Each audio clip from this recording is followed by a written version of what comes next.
Mate, oh my God, there's this new song out. I don't know if you've heard it. It's so good. I can't remember the name of it though. It's really doing my head in.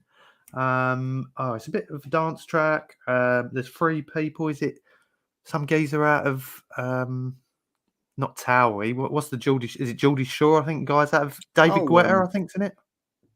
Joel Corey That's the geezer. Yeah. and David Guetta.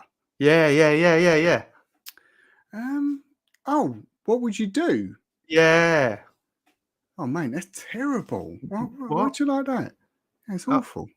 Oh, yeah, that's what I was going to say. It's really bad. Oh, it's really bad. Then. Yeah. Well, I'm Matt. And I'm James. And welcome to another episode of This Week in Metropolis. Thankfully, this week we're not going to have bad music, but we're going to have lots of exciting subjects, including the new Thor trailer, which looks pretty cool. We're going to be talking about Jurassic Park. We're going to be talking about do brands really need to cross over? And we're going to be talking about, what else are we going to be talking about? The Chippendales.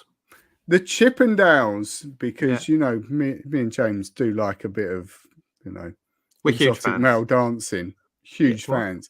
So, isn't that not what we're talking about? That's quite embarrassing, isn't it? Well, we'll have to get into that because I think we might have got our wires crossed again. But before we do, you know where to find us. If you're watching us now, you're watching us on YouTube. You might be watching us tomorrow or the day after. This will be available to you. You can also listen to us if you don't want to see our beautiful faces. You can listen to us on Spotify, Apple Podcasts, Amazon Music. We're everywhere. Yeah, if you search for us, you'll find us. We are somewhere, and also on all the socials. You know exactly where we are. But before we get into this week's episode, let's just watch this.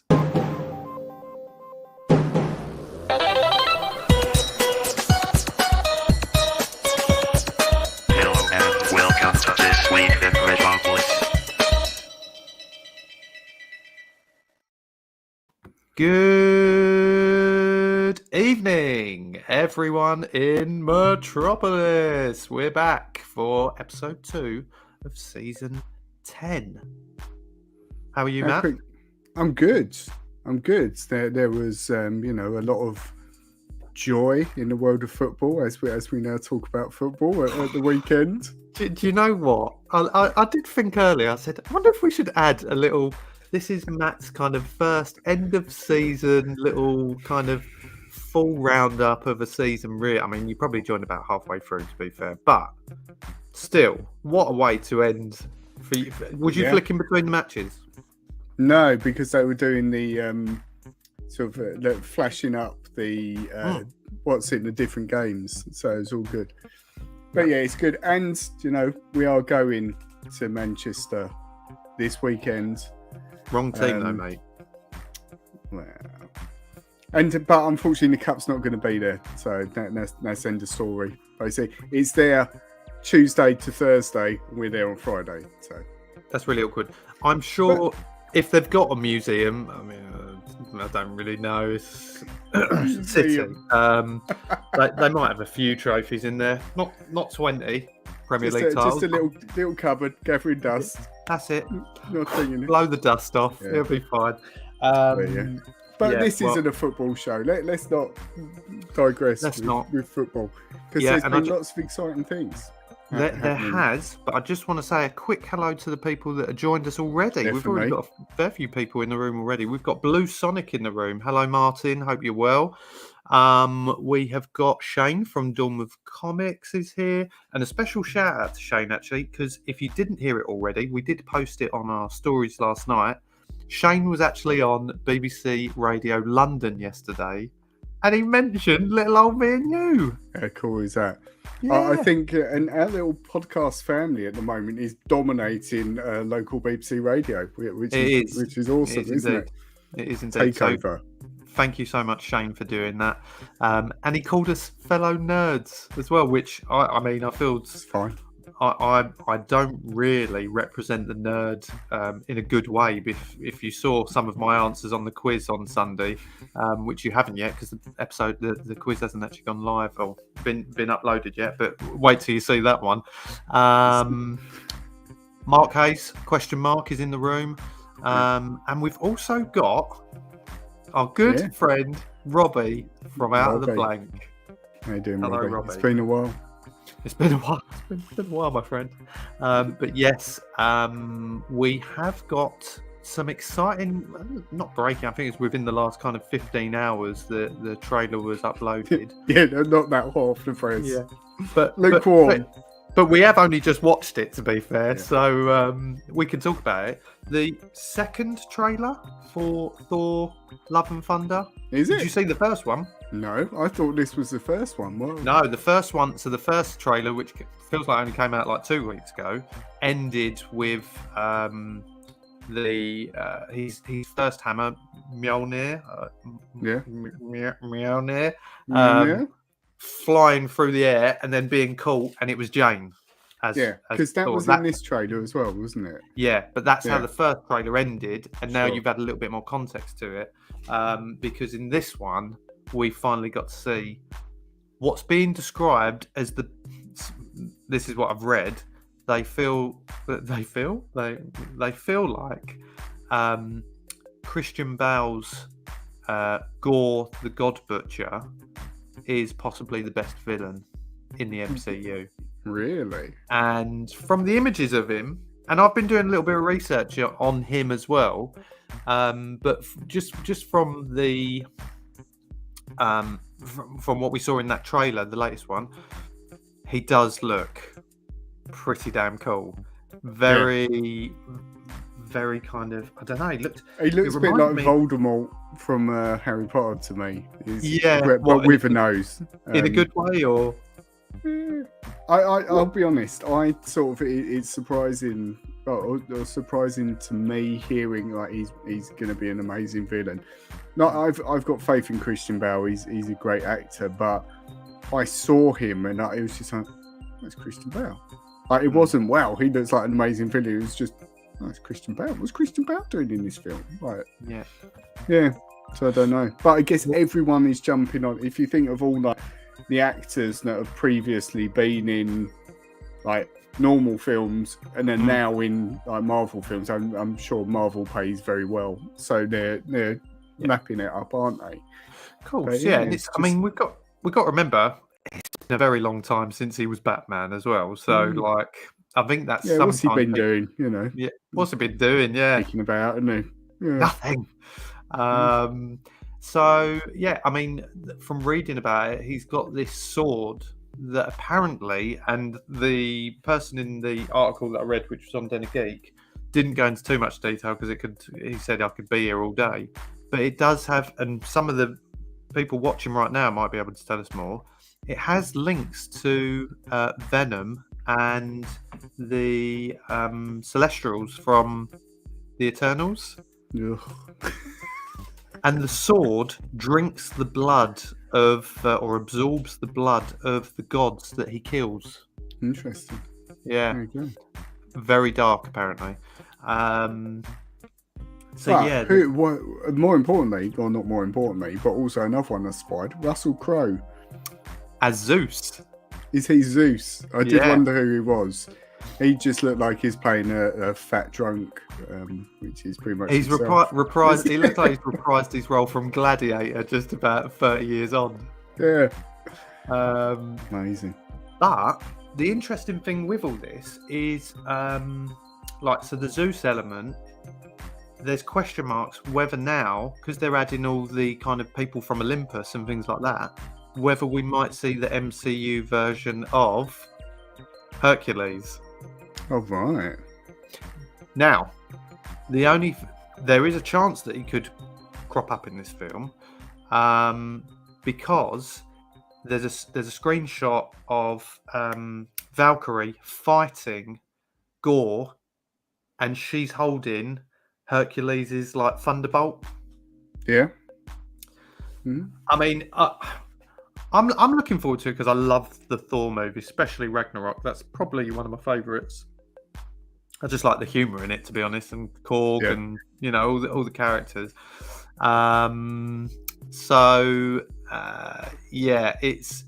It's gonna be interesting because fun. Yeah, but it does look fun.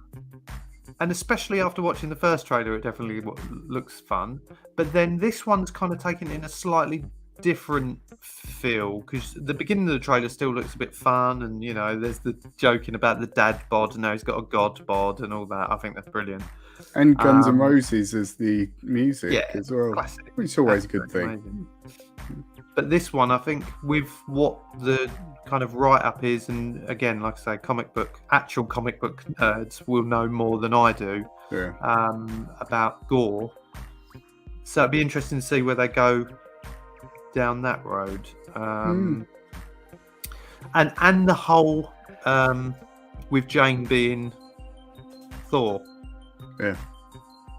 It's fine by me. It's Natalie Portman. Well, I know you love Natalie Portman. I'll happily watch Natalie Portman. So yeah, so it's a win in my book. Interesting. I'm just looking at some of the comments we've had here. So Shane said, Bale is another in a long line of actors who have been in both a DC and Marvel movies. What other ones can you think of, Matt, off the top of your head? Batman. No. Sorry, I don't. What other actors? God. The drink's already kicking in. The greatest one, Ben Here Affleck. Ben Affleck, Daredevil, not Batman, obviously. Yeah. I don't know about others. I'm sure there are probably loads of really obvious ones, aren't there? In there.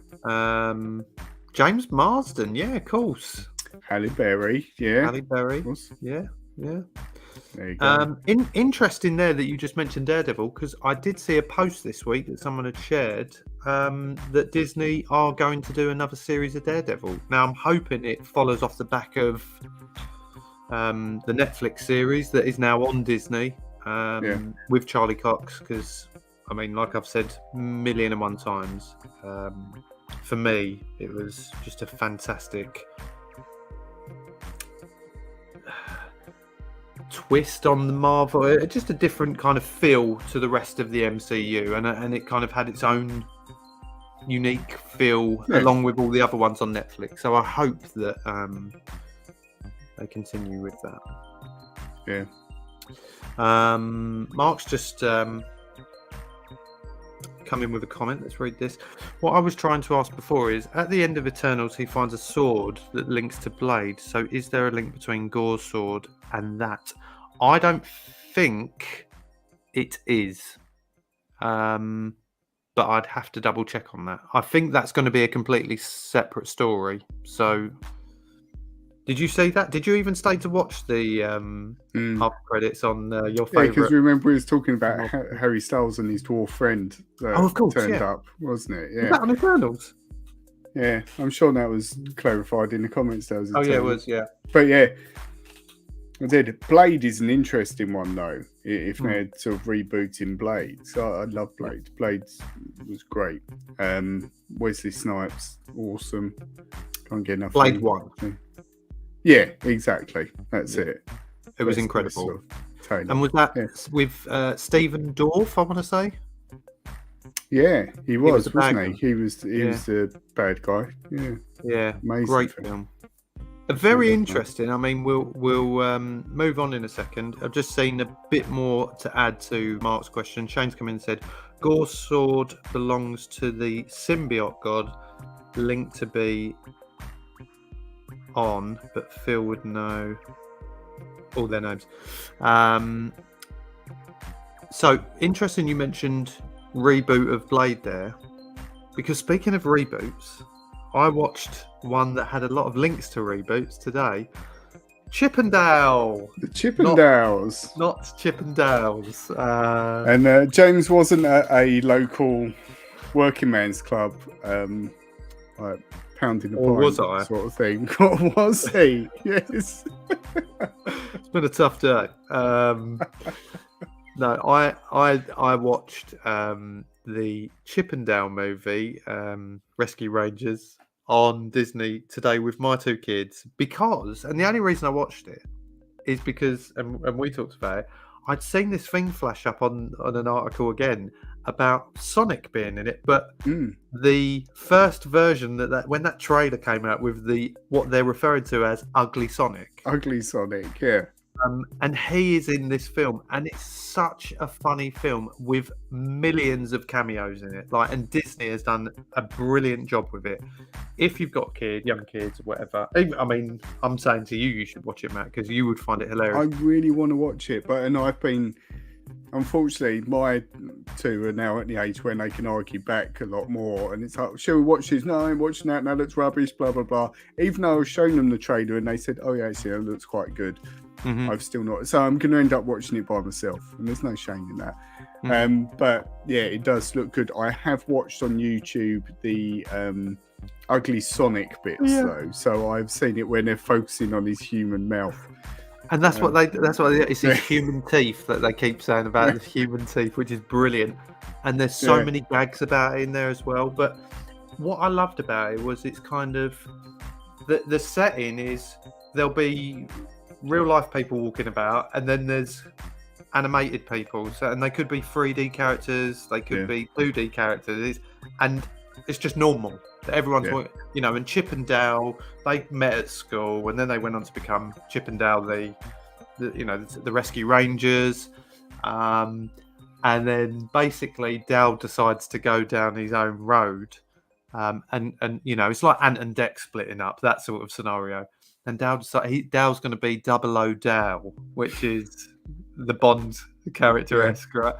And anyway, years pass, and then they come back together. But the funny thing is that Dale's now gone 3D. So that's he's got his CGI makeover, as he says, doesn't he? Yeah. And just like all the different characters that crop up in it that you see from other things, and little articles. Like I saw, there was a bit where one of them's walking in a room and the telly's on, and there was a thing about Flounder has gone missing. Flounder from Little Mermaid. Yeah. So there's loads of references to other shows, and some of which I'm pretty sure aren't even Disney.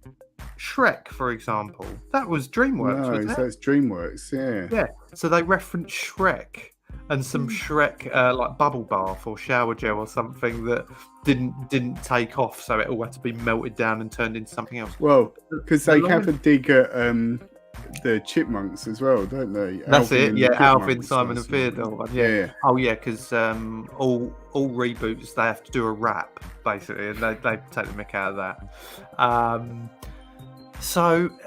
There was just so many things, but one of the highlights for me was when they started talking about reboots. So, and the reason for that is the bad guy, let's say, in this, or there's a few of them, but the main bad guy is Peter Pan.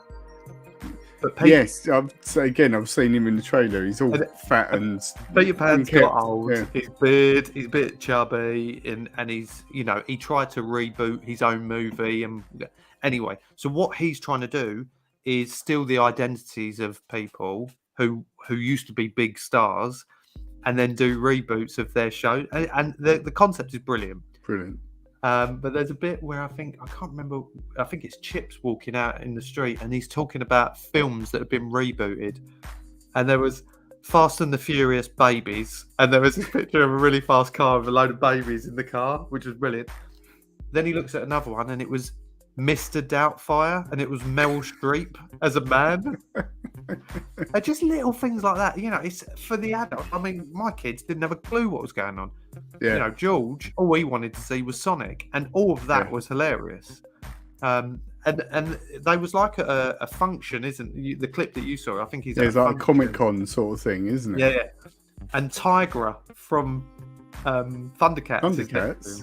Yeah. She's on the stand next to him. There's another bit where He-Man and Skeletor are at a table. It's just brilliant, and it's just all these old characters. I think it's such a great nod to the past. Yeah. But also, and I just got to add as well, the cast for this. Andy Samberg is Dal.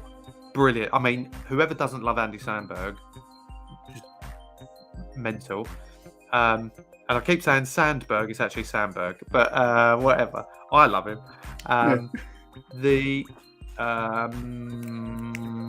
The guy who does Chip is Mulaney. What's his first name? Is it Chris Mulaney? John Mulaney? I can't remember his first name, but anyway, he's really good. I can't think what I know him from though. But you've got Seth Rogen's in it. Yeah, because he's like a little like a Viking sort of thing. Yeah, kind of. I can't think what his character is though. I must have missed that part. But and then the guy who voices Peter Pan is Batman from Lego. Is that Will Arnett?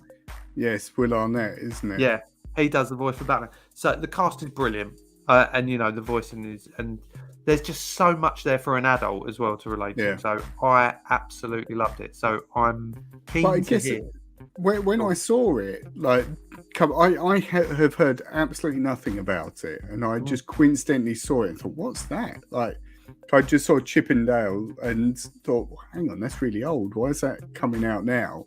Yeah, and watched it, and that's what I was thinking. A lot of the references in it, because seeing the again, I've only seen the trailer, but like you said, even the I think it was the chandelier from Beauty and the Beauty and the, is it Beauty and the Beast? The Pierre or one of them Garçon. Yeah, he was in it, and then there was the Lumiere sheep from Lumiere, and that's it. Yeah, like and Little Mermaid. Now they're classic films, but they're quite old films now. And I think there was the mouse with a beard from Tailspin, and like all of those sort of ones. And if you're saying Thundercats, it's all like our references, isn't it? More than anything else. And I don't know if you saw, and there was a trailer, because the first trailer I watched felt quite dark. It was really weird. It felt like quite an adult film, the way it was edited. Yeah, for that film. And I thought, is this aimed at adults? But then when you watch the trailer on Disney Plus, it's edited very much like a kid's film. Like it's very different. So I don't know whether the first trailer weren't received that well, but I really look forward to watching it, because I think it's I like things like that. It's a bit of fun. It felt a bit like Roger Rabbit, I guess, like you were saying, with who's in it? Humans and thingies. He's Roger Rabbit. Roger Rabbit's in it. Yeah, he makes a cameo in it, and that's again one of my favourite films from when I was younger. I mean, Roger Rabbit, what an absolute classic that was. Yeah. But I'd highly recommend it. The human element to it is very limited. The people are about, and they're mixing amongst people, but there's no sort of, it's not like in Sonic, for example, where you have got James Marsden or whatever his name is, and something like there's not really that. It's more the kind of animated, the kind of cartoons that are all kind of talking to each other. But absolutely brilliant. So highly recommend everyone watching or listening goes and checks that out. That actually leads quite well onto your story as well, Matt. Fred. But one comment I just want to bring up, which I think is a good Shane saying, Roger Rabbit always scared me as a kid, and that bad guy was terrifying.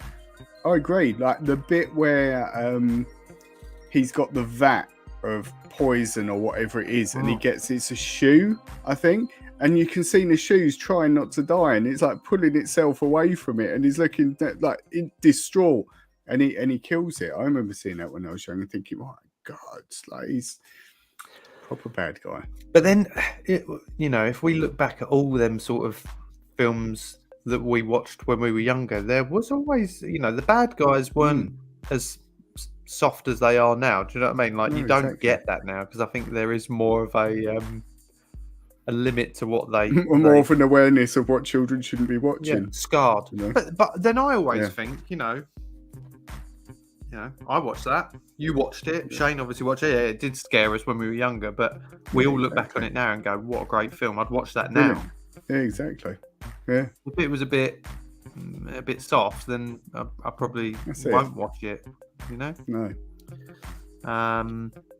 So yeah. But yeah, it links nicely to something that I saw this week as well, which is very much in the same vein as the Chippendale film, in that it's a game that Warner Brothers have put together, which is called Multiverses, and basically it's their take on Smash Brothers is the best example to give with it.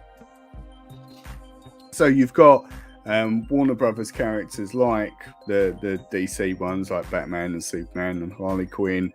You've got Jake from Adventure Time in there. You've got the Tasmanian Devil in there.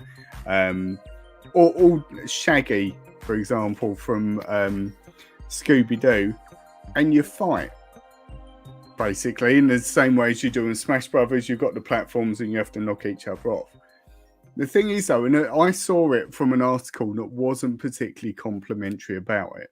And the reason it wasn't complimentary, and I do sort of agree, like there's another example I'll give of it, is it's fun, like what you're saying in Chippendale's Rescue Rangers.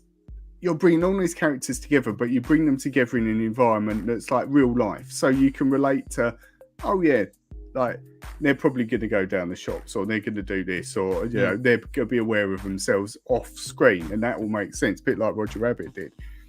With this though, it like, and seeing the trailer, it's well worth watching the trailer for it. It's a bit weird seeing like Shaggy punch Bugs Bunny or something like that. It just doesn't feel quite right, because they've taken like all the characters are completely out of context how they normally would be. And the one example, which I've not seen this film, but I've always wanted to watch it, is the Iron Giant. Which I think I've seen that. And apparently the story of the Iron Giant, again, I really need to watch it, but it said in there that he's inspired by Superman, but he learns not to use his strength for bad. So he's now in a fighting game. Like let's like chuck his backstory completely in the bin. He's now going to go and punch, you know, Tom and Jerry in the face or something, just because he's now in a fighting game. And it's sort of, it's using their existing properties, but it's not. It's all completely disregarding why they're popular. Do you see what I mean? I don't know what you think. A bit like Baymax. Yeah, exactly.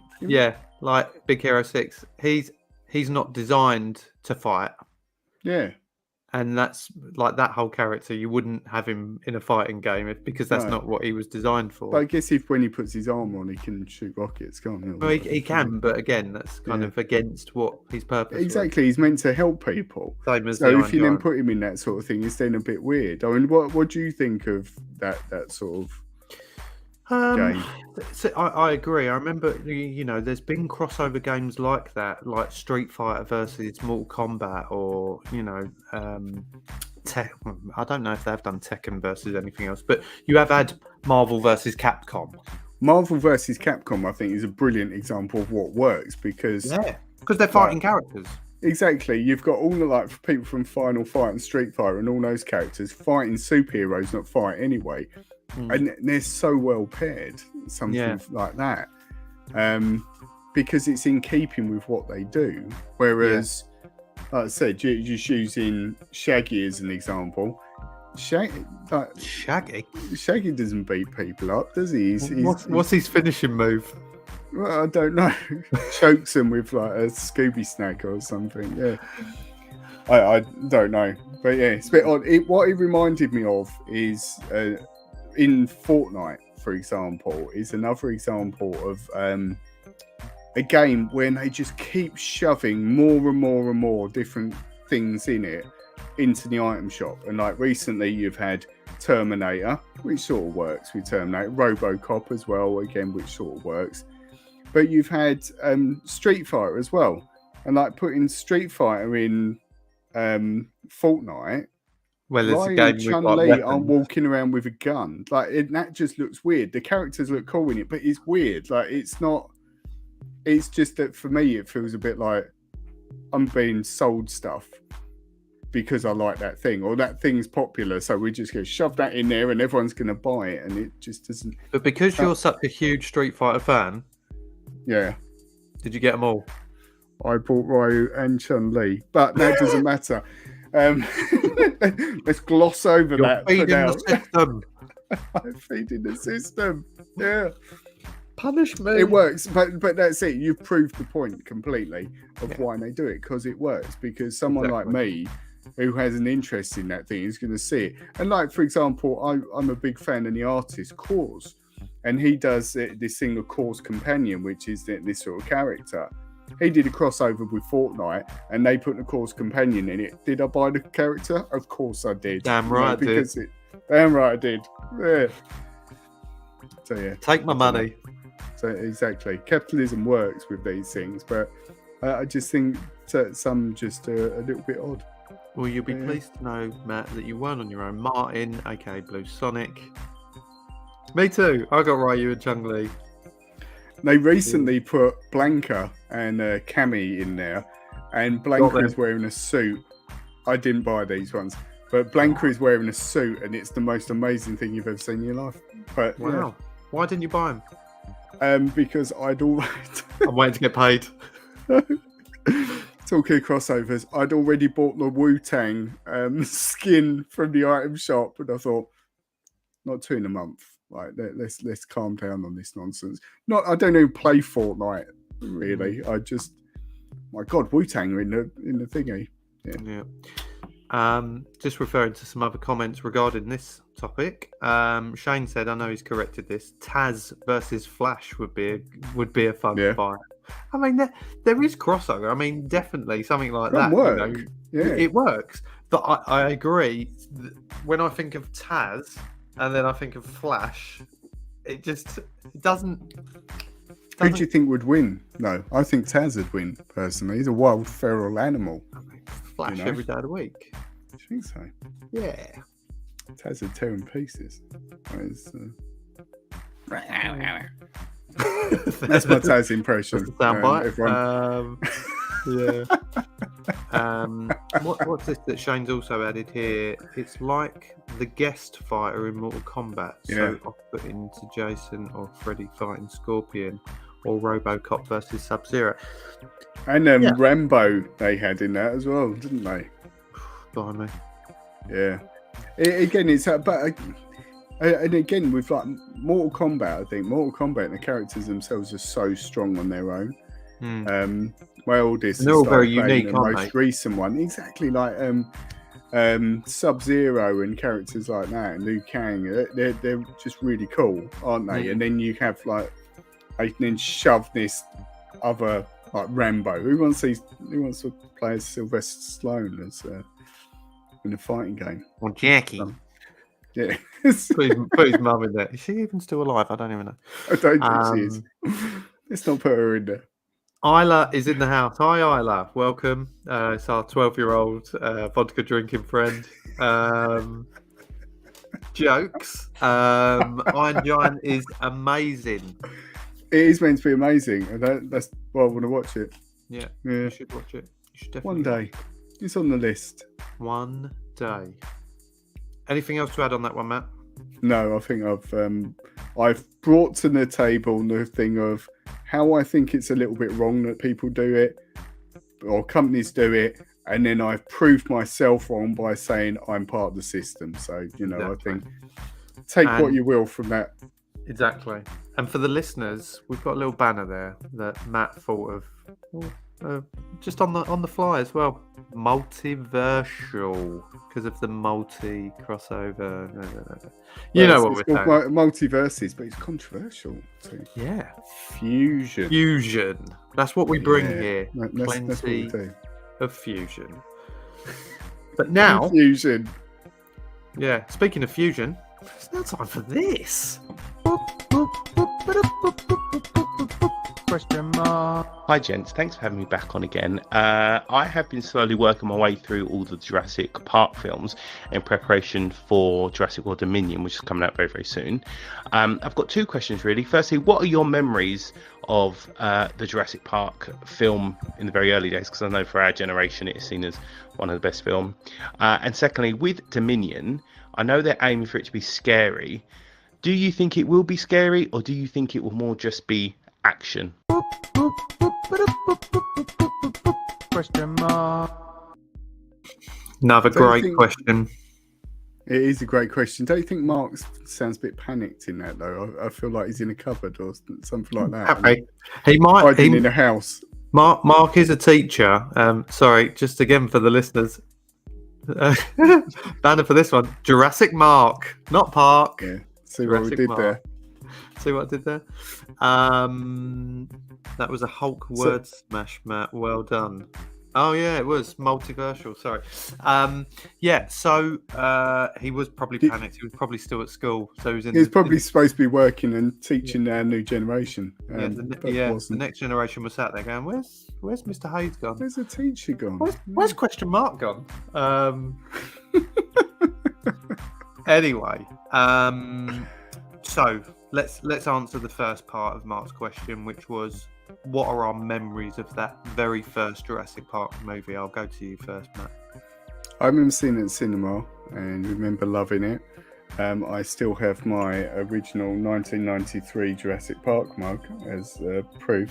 That's my nice little prop that I've got here. I just thought it was brilliant, and like the cliched bits in a way, like the first time you saw the dinosaurs and like how realistic the dinosaurs looked and things like that. It's just amazing. And I think even now watching it and like having watched it again with my boys, it still has that sense of wonder to it. I think that first film particularly, even though it's really old now, it still holds up. What year was it? 94? 93. I only know that because it says it on the back of this mug. You should not. And if I'm wrong, the mug is wrong. It's not me. You mag. Oh yeah, it's 93. I just looked up. Yeah, it's still like, if you think you watch some old films with CGI, like Jumanji, I think. Watch Jumanji, which must have been around the same sort of time. It's a bit iffy in places, the CGI, but you look at the Jurassic Park now, and the dinosaurs in that, amazing. Still, they look great. And just to sort of touch upon Mark's second question a little bit, I thought it is a bit scary. Like some of the scenes in that are scary. Sorry, are we talking about the original? Yeah. Yeah. So. When they're in the kitchen and the kid's being pursued by the raptors and stuff like that, impending doom as such, isn't it? But I have very limited memory of the second and the third. They only did 3, didn't they? Of the first. I thought they only done 2. No, so I think the third one, I'm sure I saw the third one at the cinema, and that was one of the worst films I ever saw in my life. I think they put the dinosaur in a crate and decided to take it to New York because that was a really good idea. Yeah, for some I think reason. that was the second one, wasn't it? Is it? Lost World. Sure it is. Which I might add. Mark's saying 3. Okay. Yeah, Blue Sonic's saying 3. Okay. All right, you're guys. wrong. Is that? what was the third one called? Has anyone said that? I'm sure that's the Lost World. They got that to hand. I'm sure that was the Lost World. Well, I've just got to add here because Mark texted us to add, because he didn't add it to his audio bite that he sent us, but he said, could you also add that the Lost World was awful watching it as an adult? So there you go. Good. I think most people will agree with that. Just while you're looking that up, my thoughts on that first Jurassic Park. What you just said then about the build to seeing the first dinosaur in that film as well, because they didn't show it straight off the bat, did they? No. It was like a really long build up, wasn't it? The bit where they got out of the van and they're looking across the kind of land. Yeah, and all of a then sudden you see they're them just all there, aren't they? Yeah, and you're just like, wow, and wow. But yeah, it was stunning. And the funniest thing now is when I take my kids to the dinosaur park in Norfolk, every time we get out walk into the entrance, in my head, I'm walking into Jurassic Park. real. Yeah. Because the dinosaurs there, like, I mean, they don't move, and they're not real. They're not real, just to clarify. Yeah. They haven't been genetically made. But you do get that sort of feel like they've got a massive the one. scale of it and like, everything is still there. It's immense. And I like the bits where you walk near something and it gives like a roar or something like that. Yeah. They need to update them noises. But anyway, or get a better sound system.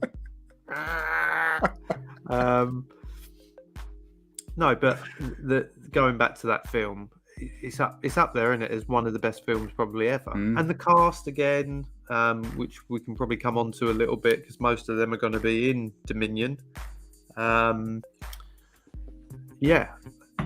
That is what confuses me though, and I don't know whether you know the answer to that, is with the first films, obviously it had that cast, and they were present in a certain amount of like the sequels and whatever.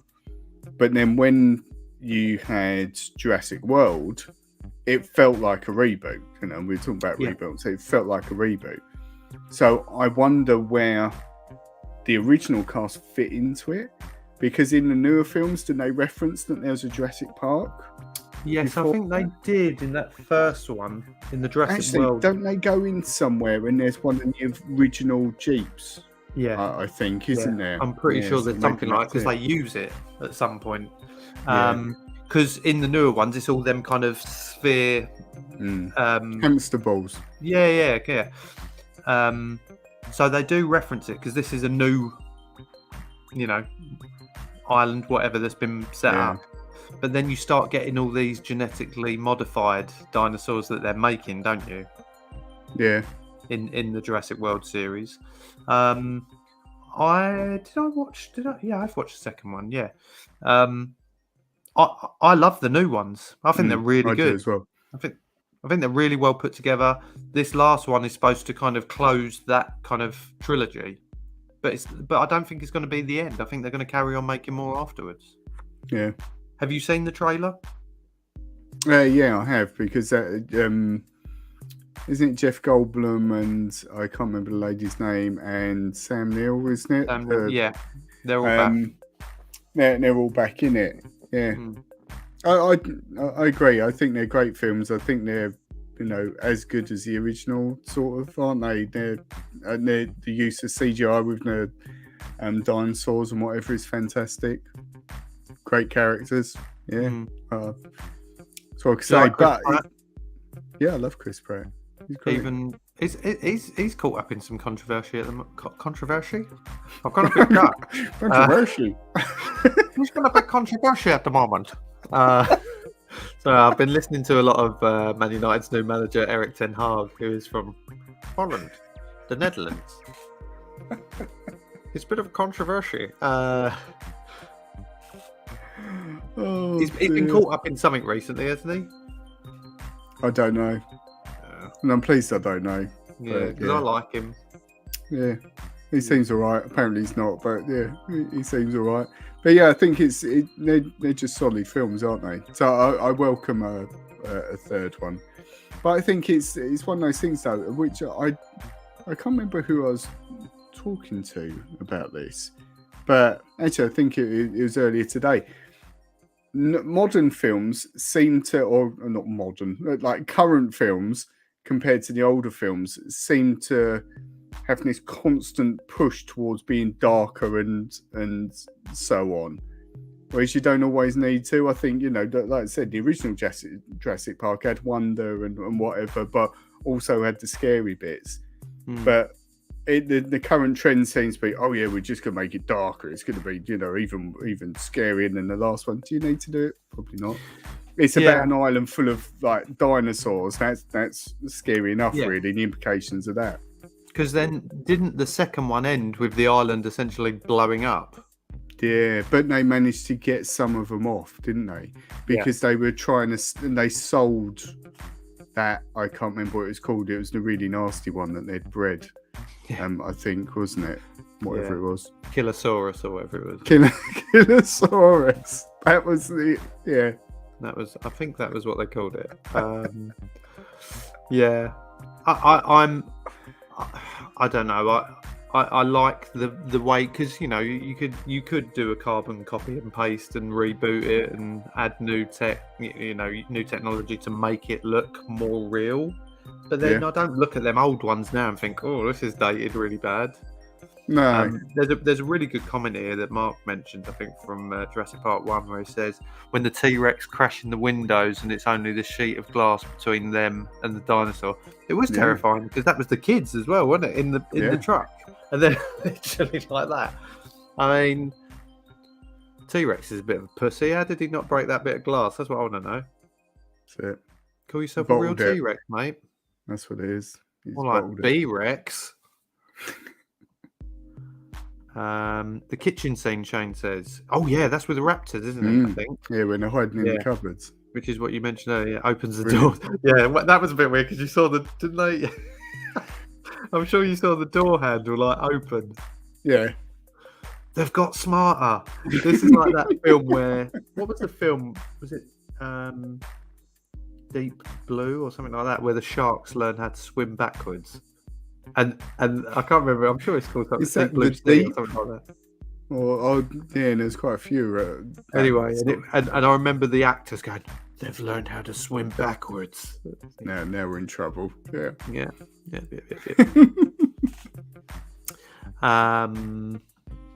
What Martin said. The original park was overgrown. I think that might be in reference to the set where the sequels were. I know the original park was overgrown. Shane's also mentioned Jurassic World is a requel, a reboot sequel. Yeah, that's quite good. Is that? Have you just made that up, Shane? Or that's a whole word smash that he's just done. Yeah, as well. Sorry, I love that people were referring to. I love Deep Blue. Well done, Mark. Deep Blue Sea. Deep Blue Sea, yeah. Who was in Deep Blue Sea? What were the actors? God, look it up. I couldn't even tell it. I'll tell you, it might have had in it. Someone you like. You definitely like her. Jessica Alba. Jessica Alba. Yeah. Yeah, I'm sure she was. Keep talking, Matt. To our check out what some of the people wrote, and I'll have a little look. Samuel L. Jackson, was he in it? I was going to say LL Cool J and Samuel L. Jackson. What the comments are saying in this sounds like an amazing lineup. Apparently, there was a sequel and a trilogy. Really? Tell me it had Jessica Alba in it. Just look on IMDb. It didn't have Jessica Alba. I made it up. That must be another chick flick that I'm a really big fan of. Yeah, just another chick flick where the sharks swim backwards. It's easy to mix them up, isn't it? It's a great film. Pete is in the house, a future guest, I might add. Pete's going to be joining us on the show. It's ages away. We'll remind you near the time. We're busy guys. He's a busy guy. Stuck at work, chaps. Monkeypox. It's going about, mate. We'll catch you on the rewind. I saw that on the news the other day. And I just thought, what is this? Like, where's this come from? Monkeys, obviously. I'm sure it's going to come from, but do you know what I mean? No, but saying that chickenpox doesn't come from chickens, does it? Or does it? I've no idea, but I did read something about it being sexually transmitted. So be careful out there, kids. If you can't be good, be careful. Don't be a fool. Wrap your toe. Anyway, Mark, thank you so much for your question. That was really fun. I love Jurassic Park. I love Jurassic World. I love the franchise, and I'm really looking forward to the finale of the latest trilogy. I'm just excited to see it. It'll be a good watch. But this week we will be talking nothing about dinosaurs. Although I don't know how old he is. He's getting on a bit, isn't he? He's getting on a bit. Yeah. He'd probably want to make a dinosaur one day, this guy. And he could afford to. Elon Musk. Because he's a good friend of the show. We've talked about him a lot. He listens every week. Elon, I hope you're well. He's trying to buy Twitter.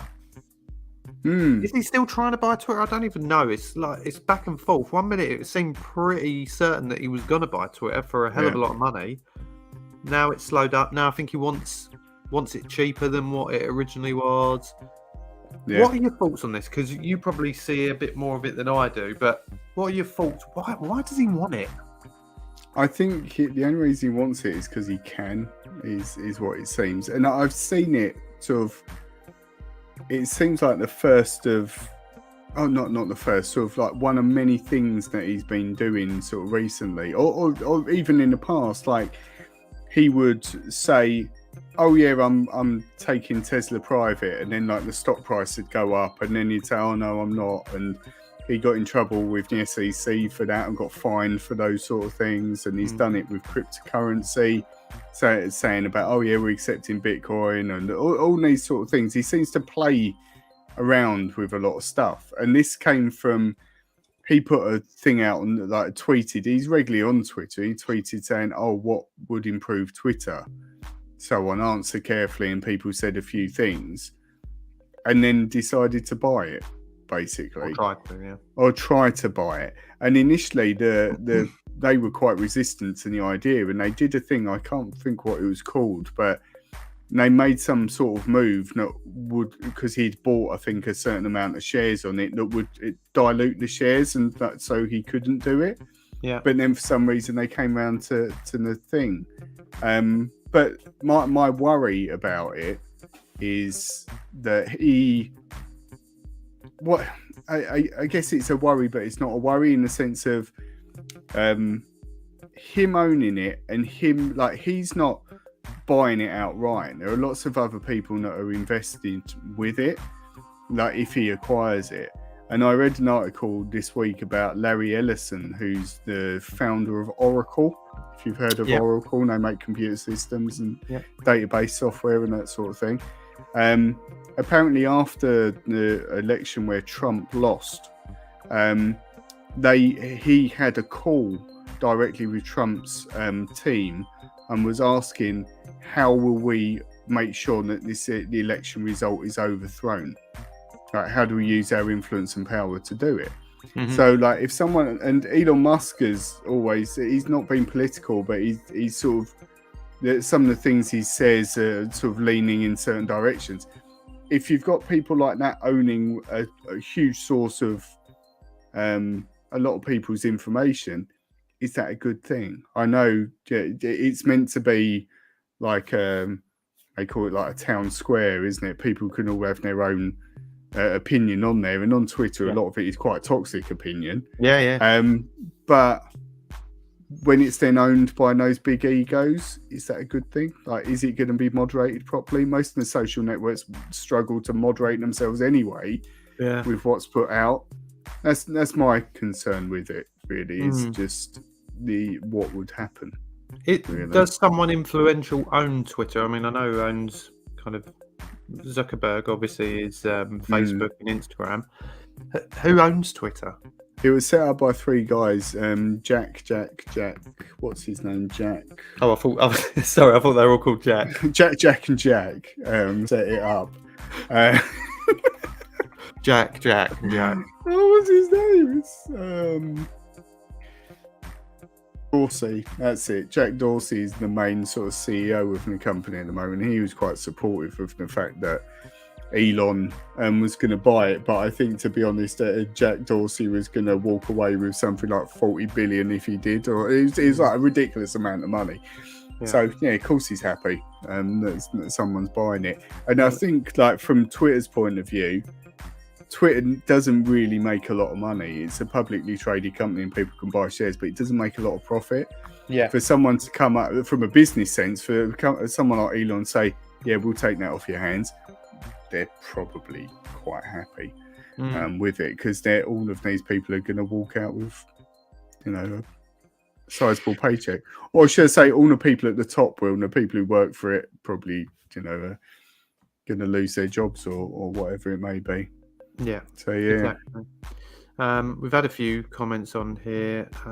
Shane's added Information. What he said. Twitter lied about the number of bots. Elon wants it to bring back free speech to the platform.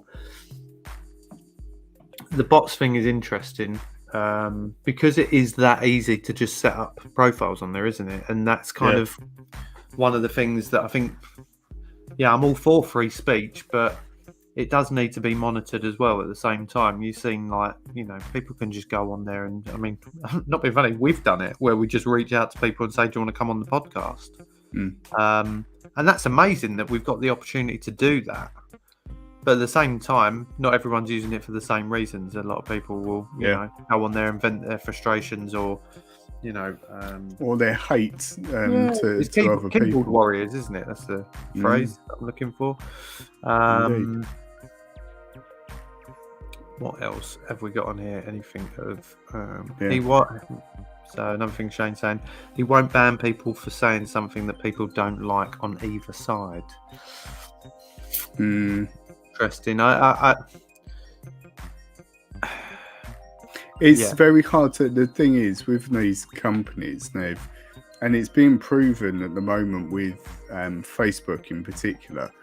Facebook is very. There's a great documentary which is called The Great Hack, I think it's called, which is about Cambridge Analytica. And Facebook and how they manipulated sort of the vote on a lot of things. And that's the thing, there are so many, like, referring to the bots, Russia and other countries have a huge amount of bots that operate accounts on Twitter that influence opinion, and they do spout out you know things about political parties, things like anti-vaccine sort of things like that, and misinformation about various different things, but as part of it, just mixed in with everything else. Very hard to monitor. Well, and again, it's very... I was just going to say, it's very hard to have, like, free speech. It's free speech to whose opinion of free speech. Because that can, the difficult thing with that. You know, things like that can persuade you to decide to vote one way or another. You know, and if it's something that's very negative towards one side, and you read it and believe it, and it might not be factual, that's. I mean, we're getting a bit political heavy here, but and Elon is a good example of that. Isn't that he's very opinionated man. He's a genius in so many different ways. You know, he's successfully built an electric car company and has set the trend for electric vehicles without a doubt. He's decided to build SpaceX, which has successfully delivered things to space for NASA and companies like that. He's achieved so much in his time and has done things that have changed the world in that regard. But he's also equally chipped in all these different things that he doesn't know a great deal about, but assumes he does because he's clever. And I don't know if you remember, there was the thing, I can't remember what country it was, where it was a football team or something that was stuck in a mine. Do you remember that? It was a group of young people. In Asia. It was in Asia somewhere, wasn't it? And he said, "Oh yeah, I know how to get them out. I'll build this thing, and I'll send it over to you, and that will sort everything out." And one of the experts, as such, that was leading the rescue operation, questioned it, and Elon Musk called him a paedophile, basically. And he went to court over this because he was like, "Oh yeah, you're just there for the young boys." It was like that sort of comment. Wow. So. That's an example of what he can be like when he thinks, "Oh, I know better than you. You've been doing that all your life, but I'm clever. I know better than you." He's very controversial in that sense too. That he's so it's that's why I worry, I guess, with Twitter. Is he going to be doing it for the masses? That I'm going to make this better for everyone else, or is he going to do what he thinks is right? Which is that's part of his success. He's a billionaire, not by mistake. He's done what's in his head and pushed forward with it, but it doesn't always work in every area, does it? Well, I mean, just to wrap up this side of it, I mean, if Elon is listening, rather than invest in Twitter, if you want to buy This Week in Metropolis, we'll happily accept, silly amounts of money. 40 quid instead of 46 billion for Twitter, or we're not precious about it when it comes to big money. We'll just snap another one next month in Zootropolis. Great film. Well, there you go. That was quite a heavy subject for us, and What was it? well, that's a heavy. It was quite informative. That's it. Educational. Yeah. Well, you got anything else to finish on, Matthew? I haven't. No, I haven't got any stories stashed to one side like I did last week. No fun stories. No. I think we've covered a lot, haven't we? Yeah, we have covered a lot. It's been today. an hour of your time, and we appreciate everyone who's joined us. We do. As always. We've got a week off next week because I'm going on an exotic holiday away next week. Nice. Where are you going? Would anyone like to know where I'm going? Yeah, everyone needs to know where you're going. Butlins. I'm going Skeggy. Skeggy. So if anyone's in the local area, don't talk to me. What chalet are you in, so they can find you? Door number. Door number? No, but I don't know. I'll just put a sign on the door. You'll find me. It'll be the one where there's a big crowd outside because obviously they know I'm there. So but we're off next week, but then we'll be back and got a few guests lined up. So you will see us soon with different people. Thank you to everyone who's joined us. And anything else from you, Matt, before we leave? No. Thank you for coming. Thank you for listening. Thank you generally. And now, goodbye. I hope you enjoyed that episode as much as we did. Don't forget to like and subscribe so that you don't miss any of our future episodes. Yeah, and you can also follow us on all social media. So you can find us on Instagram, Facebook, Twitter and TikTok.